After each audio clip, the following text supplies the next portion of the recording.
যারা আছেন আমার মতো যারা আছে সবাই কুয়েন তোরা শিক্ষার আলোয় আলোকিত হয়। আমার জন্য দোয়া করেন, আর কিছু লাগবে না।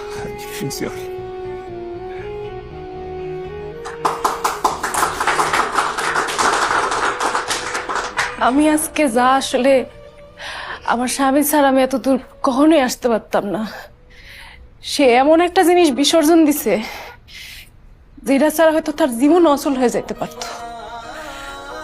আপনারা দোয়া করবেন আমি যাতে তার এই এত বড় বিসর্জনের মূল্যটা রাখতে পারি, নিজের অনেক বড় অফিসার বানায়া আমার স্বামীর রাজা বানাইতে পারি। আপনারা সবাই যে যারা নিজের সামর্থ্য অনুযায়ী পারেন নিজের শিক্ষিত করবেন, আপনার আশেপাশের কেউ হইতে চাইলে তার সর্বোচ্চ সাহায্য করবেন। ধন্যবাদ। দেওয়ানা যেদিকে যাই শুধু মন তার চায়। তুমি চেনো তুমি জানো